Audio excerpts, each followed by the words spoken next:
Lux তারকা থেকে শুরু করে রূপালী পর্দা, বিশ্বমঞ্চ ও বলিউডে বাংলাদেশের প্রতিনিধিত্ব করেছেন অভিনেত্রী আজমেরী হক বাঁধন। তবে সাফল্য পাওয়ার এই দীর্ঘ পথটি তার জন্য মোটেও সহজ বা মসৃণ ছিল না। পেশাগত নানা প্রতিকূলতার পাশাপাশি ব্যক্তিগত জীবনের কঠিন সংগ্রামগুলো তাকে একাই অতিক্রম করতে হয়েছে। সামাজিক যোগাযোগ মাধ্যমে মাঝে মাঝে তিনি নিজের ভাবনা এবং জীবনের বিভিন্ন ঘাত প্রতিঘাতের কথা প্রকাশ করে থাকেন। সম্প্রতি এক বার্তায় বাঁধন জীবনের গভীর সংকটময় মুহূর্তগুলো নিয়ে নিজের অভিজ্ঞতার কথা শেয়ার করেছেন। তিনি জানান, জীবনে এমন কিছু সময় এসেছে যখন মনে হয়েছে সবকিছু শেষ হয়ে গেছে এবং সামনে এগোনোর আর পথ নেই।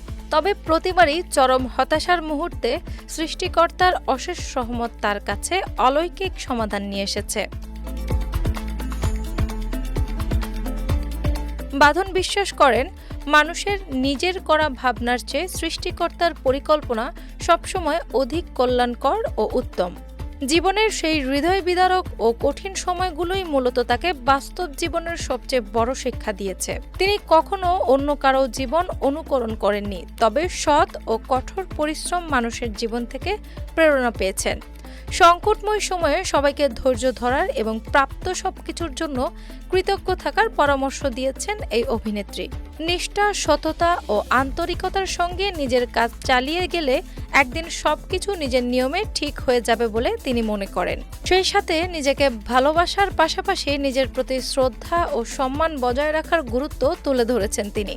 অন্যের প্রতি বিনয়ী হওয়া, সহমর্মিতা দেখানো এবং সম্মানজনক আচরণ করার আহ্বান জানিয়েছেন বাঁধন।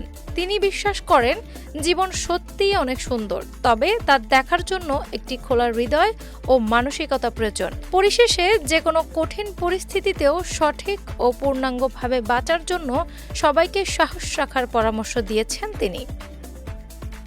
ডেস্ক রিপোর্ট, বাংলা বাজার পত্রিকা।